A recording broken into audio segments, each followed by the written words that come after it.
Agora um pouco mais à vontade, tá certo?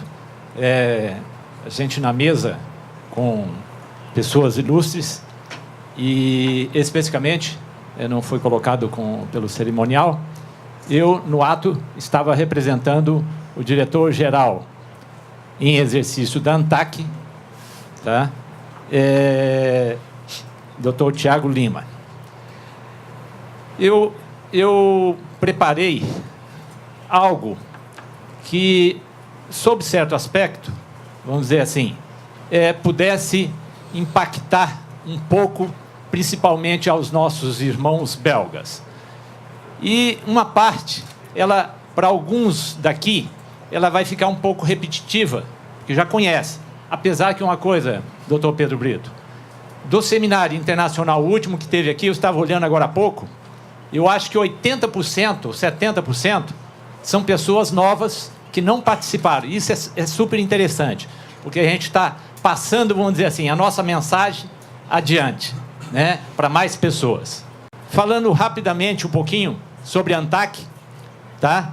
A ANTAC, ela tem uma relação. Nós temos aqui o governo federal, a ANTAC, ela está relacionada com o Ministério dos Transportes quando se trata das vias navegáveis. A ANTAC também, tá certo? Ela tem a relação com a CEP quando trata dos portos, tá? Em geral. Ela foi criada em 2001, tá? É uma autarquia especial vinculada ao Ministério dos Transportes e à Secretaria de Portos, desempenha a função de entidade reguladora e fiscalizadora das atividades portuárias e transporte aquaviário. No caso nosso, nós vamos dizer, temos a missão também da implementação de políticas públicas, como incrementando a navegação interior, buscando aumentar a participação do modal hidroviário na matriz de transporte. Com a criação da Superintendência de Navegação Interior, é que obteve-se uma ferramenta importante para apoiar as hidrovias, para fomentar as hidrovias, para regular mais de perto as hidrovias. É isso que talvez a gente sente a necessidade em alguns órgãos do governo federal, de ter áreas mais focadas diretamente, vamos dizer assim, estruturadas para a navegação interior. Próximo, por favor.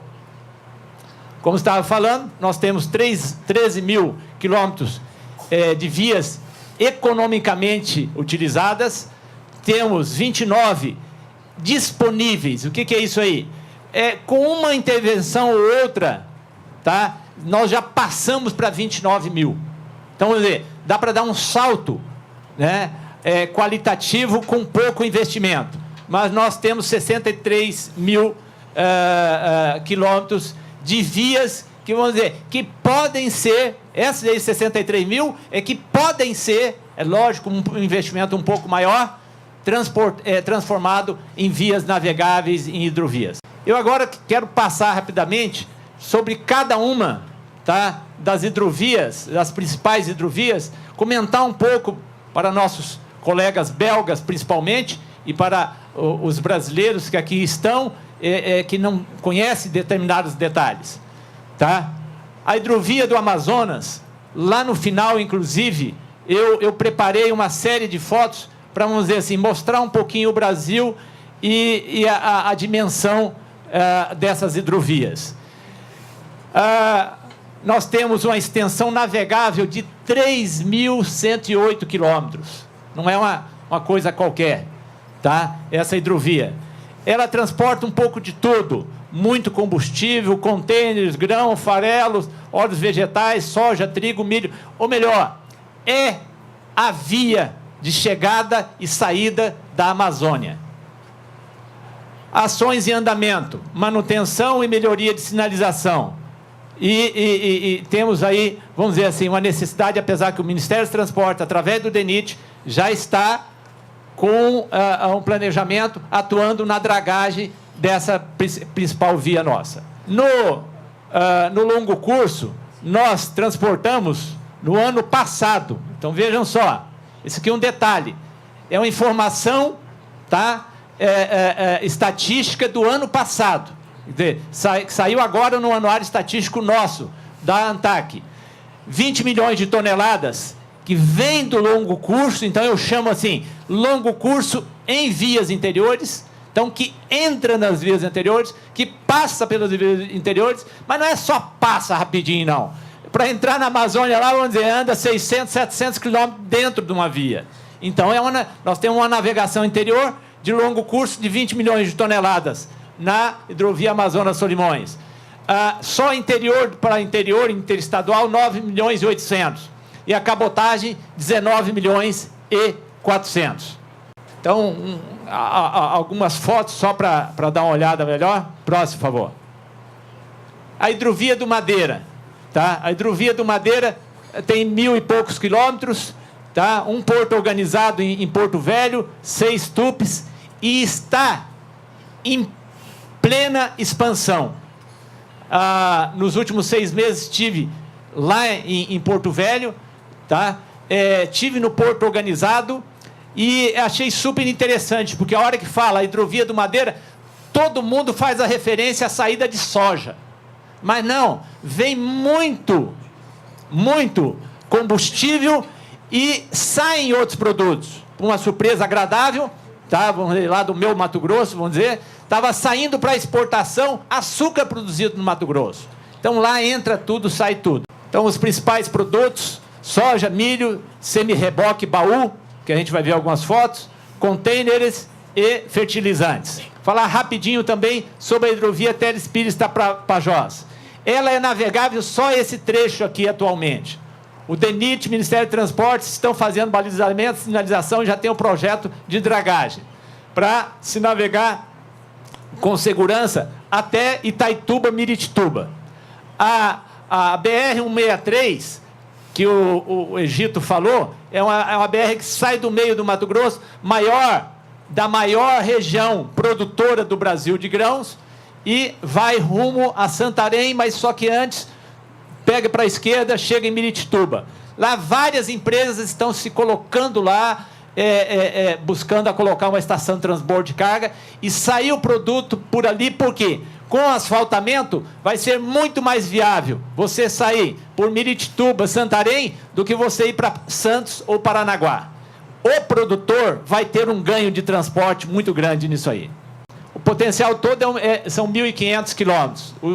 Está sendo, como diz, já é utilizado e vai utilizar mais 1.500 quilômetros, 345, e o total, ou pelo Teles Pires ou pelo Juruena, daria 1.500 quilômetros. Esses são os principais rios. Um porto organizado, que é o de Santarém, que precisamos de investimentos lá, precisamos mais, porque hoje já não... o que tem lá hoje não atende, vamos dizer assim. Por quê? Porque está crescendo. Não é porque, de repente, o governo federal não fez o recurso. Não, está crescendo bastante o volume transportado. Tá? E tem mais 2 tupes.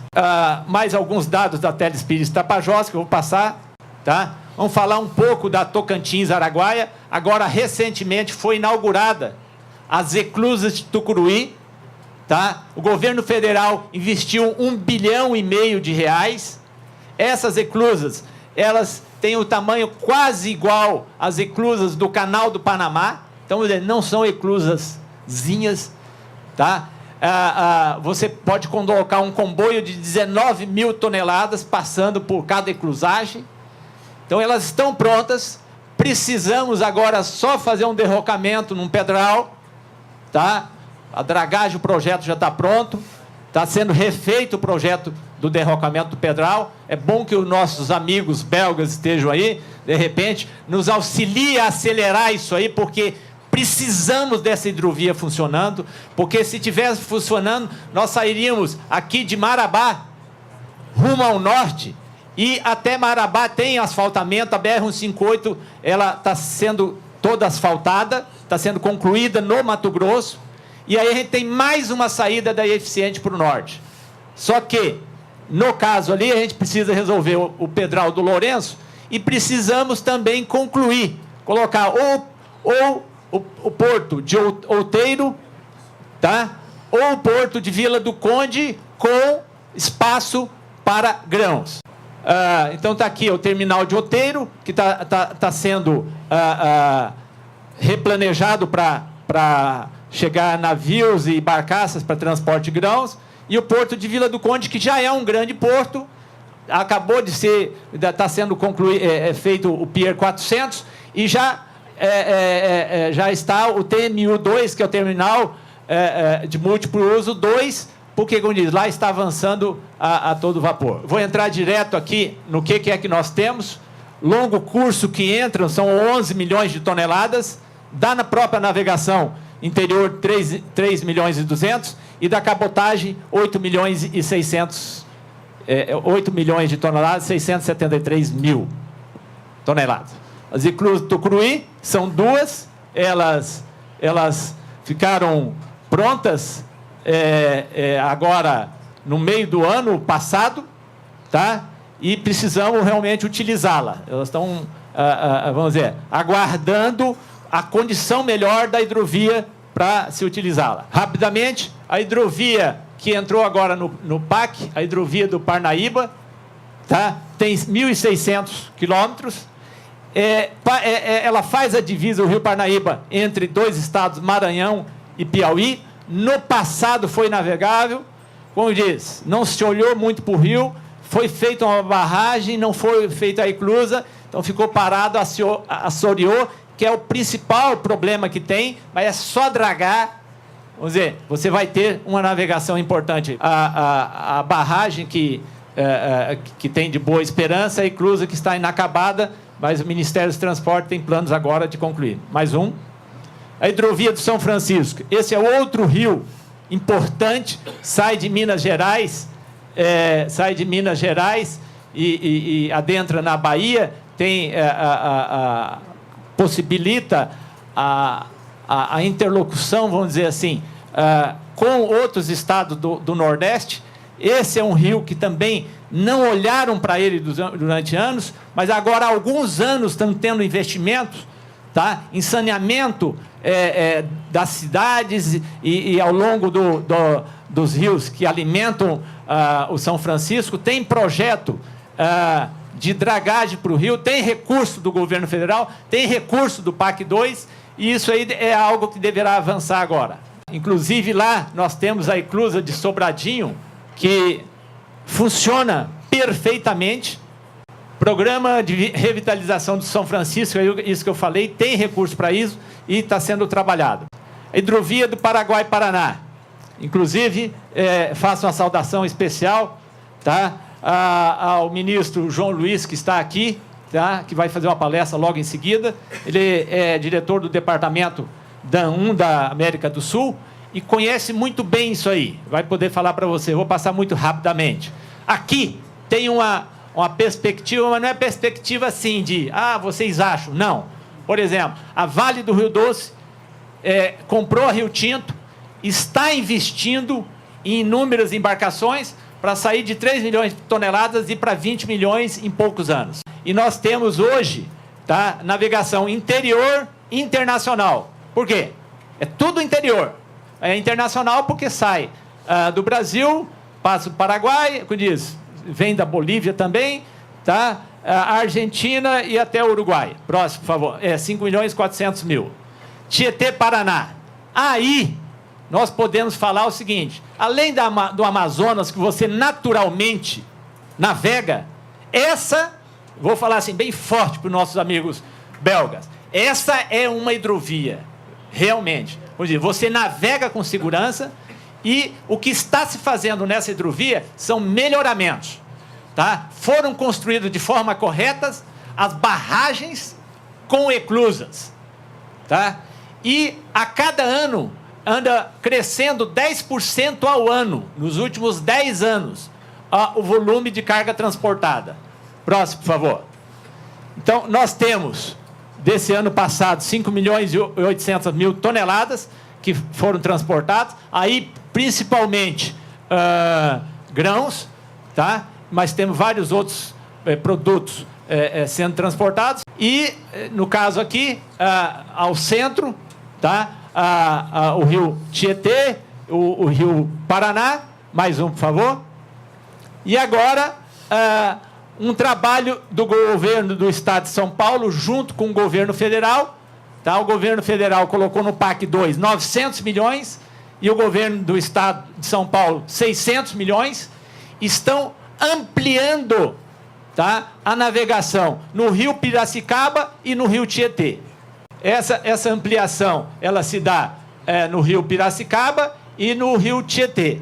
Até porque o Piracicaba, apesar que o Rio Piracicaba está dentro lá do Estado de São Paulo, mas ele nasce em Minas Gerais, então ele é um rio federal. Então vai ter uma ampliação e aí nós vamos poder chegar, tá, aqui onde nós temos uma ferrovia de bitola larga e que chega em Santos numa condição bem melhor do que a de hoje.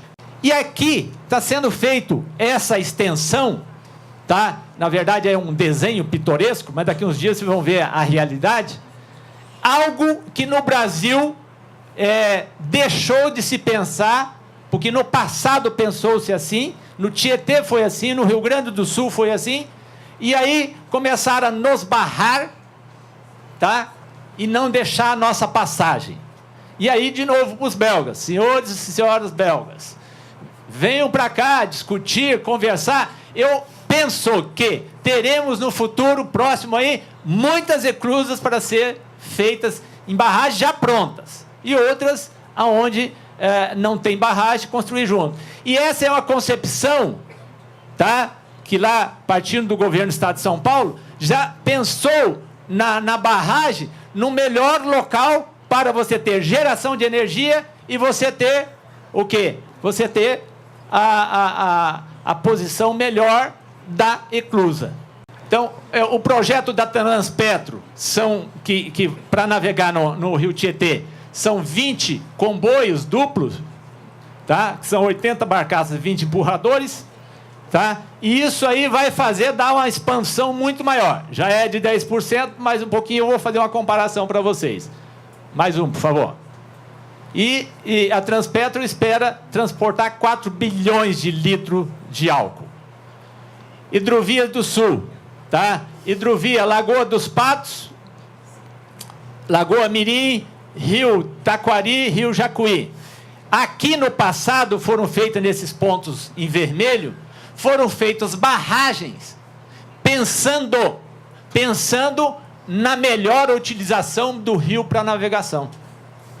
Algumas dessas barragens, como é que elas foram feitas, elas não têm, inclusive, geração de energia. Pensam até colocar agora, tudo bem. Mas foram feitas para dar uma condição melhor da navegação. Próximo, por favor. Tá? Alguns dados aí, Lagoa do Pato, Lagoa Mirim e os rios navegáveis. E nós temos lá o seguinte, entrando na Lagoa dos Patos, 483 mil toneladas, então ela é longo curso. Interior, tá? Dentro do estado, 3.721 mil toneladas. E cabotagem, tá? Vindo de outra parte do Brasil, entrando na Lagoa dos Patos, 433 mil toneladas. E aí o seguinte, eu falei um geral sobre cada hidrovia. Eu quero só dar uma pincelada em dois aspectos, até porque a minha palestra fala, escuta, como conseguimos avançar nas hidrovias e o que é que essa hidrovia ela soma para você ter um desenvolvimento sustentável. Por si só, inclusive aprendemos no primeiro seminário internacional com os belgas. Então, diretor-geral nosso fez uma pergunta ao ministro belga, tá? Escuta, mas quais são as vantagens, quais são as mitigações que ao investir na hidrovia que você tem? O ministro não entendeu nada, porque, vamos dizer assim, já está acostumado a que o investimento em hidrovia, lá na Europa, lá na Bélgica, já é um investimento para você tirar filas de caminhões, tirar produtos que estavam sendo transportados em um modal mais poluente para um modal menos poluente. Tá? Então, tanto é que é o seguinte, aí nós pegamos um garjão, a ANTAC assumiu esse garjão, que é investir em hidrovias é investir no meio ambiente. e nós alteramos uma lógica, desculpa falar uma palavra meio forte, tá? Uma lógica burra brasileira que estava o seguinte: não, você mexer na hidrovia, intervir na hidrovia, você é contra o meio ambiente. Que isso? Quando você vai construir uma estrada, você tem que desmatar. Quando você vai construir uma ferrovia, você tem que desmatar. Quando você vai, não vou construir hidrovia, você vai implementar uma hidrovia, você não tem que desmatar. Na verdade, você tem que praticamente restabelecer uma condição, em muitas delas, anterior. Anteriormente se navegava no Parnaíba. Está assoreado. Por que assoreou mais? Fez uma barragem, diminuiu a velocidade da água, diminuiu a velocidade do sedimento, assoreou mais. Então nós vamos voltar para uma condição do rio anterior. Então olha só, e é algo que eu quero frisar, dá para a gente verificar a questão de emissão de CO2, tá? A comparação para o ferroviário e hidroviário. Isso é nítido hoje no mundo inteiro. E eu queria só colocar esse aqui, que esse aqui, vamos dizer assim, é uma certa novidade, vamos dizer assim, para nós da ANTAC, de algum estudo, tá certo? O Departamento de Transporte Federal dos Estados Unidos fez um estudo, tá? Em que é o seguinte: um caminhão de 5 eixos, tá? 80 mil libras, tá? Gastaria $0,41 por milha percorrida. Ou melhor, daqui o seguinte, dá 0,4 por quilômetro, R$0,4 por quilômetro. 1.000 quilômetros, tá? 1.000 quilômetros já dá aí 40 mil, tá certo? Ou melhor, dá 4 mil. 4 mil. A gente está aqui um pouco pressionado, mas veja só, esse investimento que precisa depois ser feito por conta, né, dessa manutenção gasto pelos caminhões, são alguns bilhões que são gastos e que daí normalmente, porque é o seguinte, o secretário está aqui, ele não consegue fazer milagre, tá? Precisamos melhorar nossas rodovias, porque é lá que chega e bate na porta todos, vamos dizer, os prefeitos, vereadores, deputados querem estradas. Dificilmente chega alguém falando lá, eu preciso de hidrovia. Então o que acontece? É só uma visão maior de planejamento estratégico, uma visão superior que necessita, vamos dizer assim, cada vez mais está emergindo dentro do governo federal e de ver que uma hidrovia ela é estratégica, ela não pode ser tratada como foi, né? Recentemente tivemos 1,5 bilhão investido nas reclusas do Tucuruí e precisamos mais para as hidrovias. E eu agora é o seguinte, antes de entrar numa série de fotos, eu queria alertar, isso aqui mais ou menos está para os belgas. Isso é Brasil. Bacias hidrográficas diversificadas. Tem bacia que se navega aqui com comboios até de 40 mil toneladas. Tá?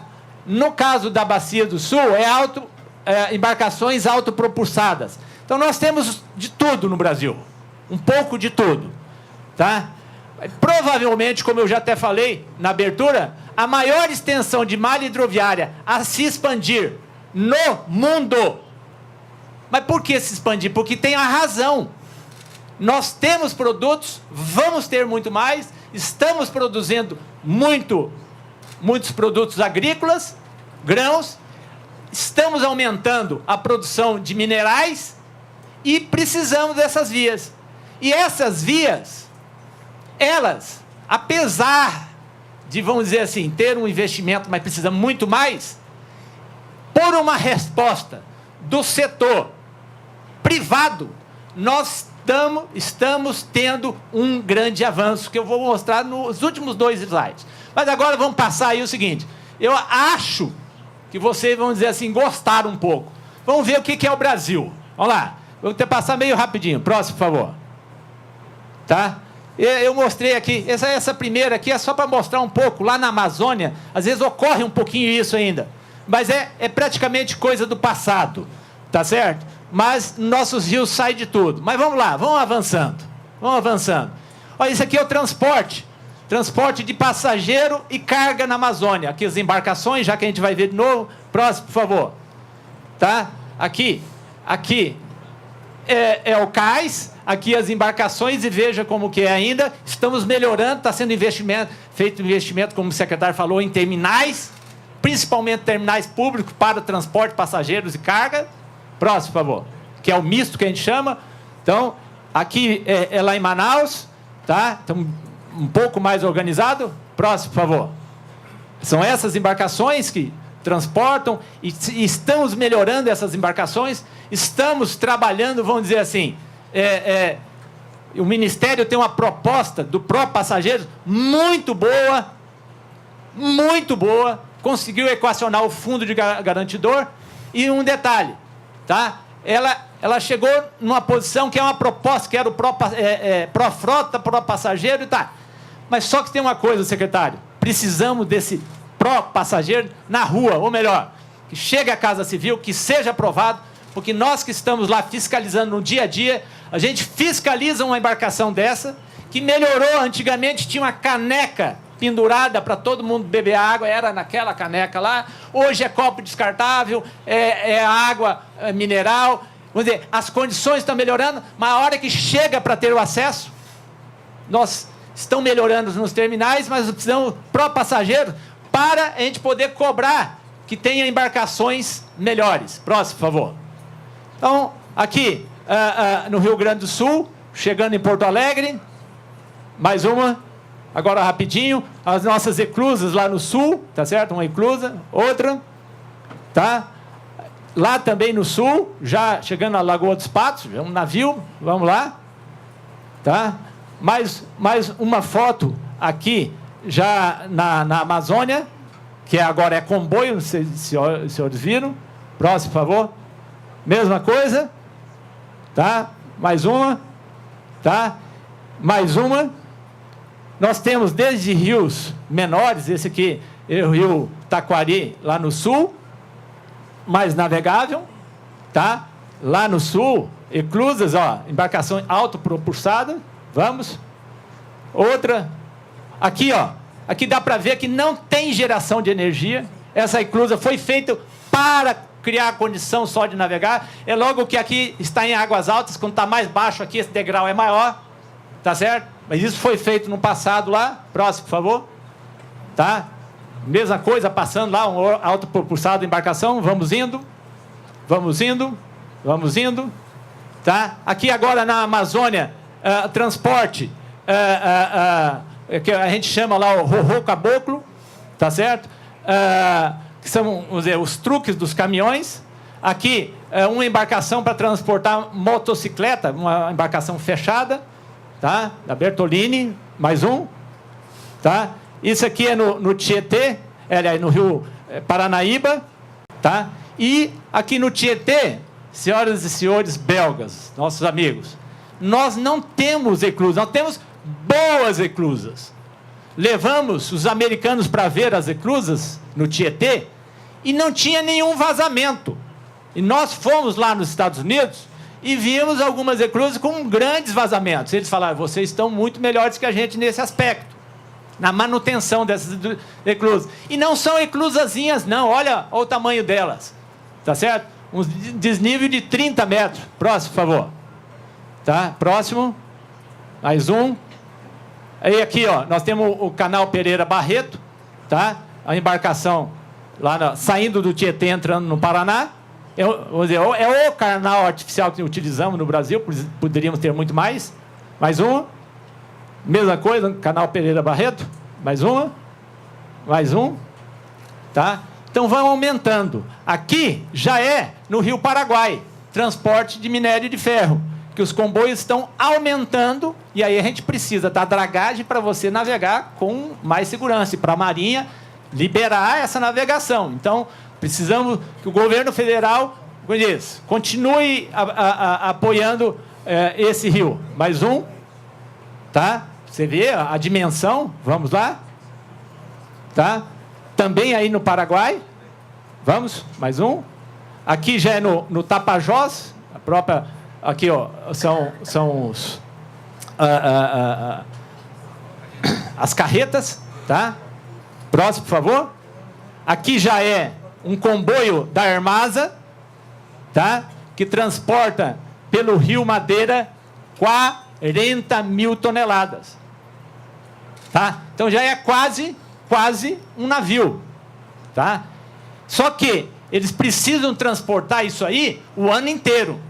Então precisamos dragar porque chega um determinado momento, ele sai com 9 mil toneladas. Tá? E o transporte de combustível, praticamente no tempo de águas baixas, fica inviável e aí tem que vir por caminhão do sul, sudeste. Aumenta 3 vezes o custo do transporte. Vamos lá, próximo, por favor. Aqui é no sul, essa é a ponte levadiça, vamos lá. Tá? Que é Lagoa dos Patos, então está passando um navio. Próximo, por favor. Tá? Aqui dá dando a dimensão aqui de um riozinho nosso. Ó, um rio, pequeno rio nosso. Tá? Eu estava preparando, aí mostrei para uma pessoa, ela, nosso mesmo brasileiro, técnico, pô, é grande, né? É, realmente. Vamos lá? Quero mostrar mais, olha aí. Tá? Isso na Amazônia, vamos lá? Tá? Vamos lá? Chegam navios, né? Vamos lá? É aqui, ó. Aqui, ó. O navio está num braço do rio Amazonas. No braço. Tá? Vamos lá? Tá? Mais. Tá? Mais um pouco. Vê, a gente quase não enxerga. E ainda tem por outro lado aqui, né? A dimensão do Amazonas. Mais um.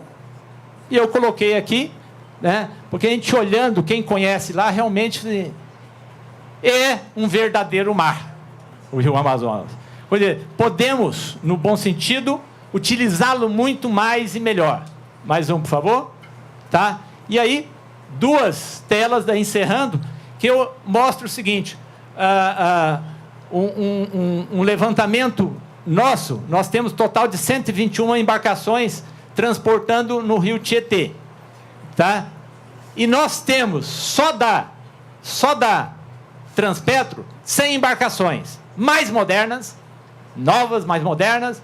Então, assim, se estava crescendo 10%, mais do que duplicar. Embarcações autorizadas na bacia amazônica, 1.099. Tá? Contando com empurradores. Se você pega balsas, 657. Passa por nós da ANTAC, pela nossa mesa, pela mesa dos diretores, doutor Pedro Brito, é pedido de autorização para a construção de embarcações. Na Amazônia, entre pedidos e intenções passada pelos empresários, nós temos pelo menos mais 400 embarcações em 3 anos. Então, vamos ver, 400 chatas para 600. Ou melhor, está avançando a navegação interior no Brasil? Se alguém tem dúvida, precisamos muito investimento para avançar mais ainda. Próximo, por favor. Tá? Isso aqui um pouquinho, para finalizar essas 2 telas, é o que da movimentação total em 2010, e aqui eu trago uma novidade. Uma novidade é o seguinte, que ficamos 1 ano e meio discutindo com portos e tal, o que é a participação da navegação interior no transporte, tá? Na movimentação. Na movimentação, está embaixo aqui, ó, nós transportamos 98 milhões de toneladas. 11,76. Por quê? Tá?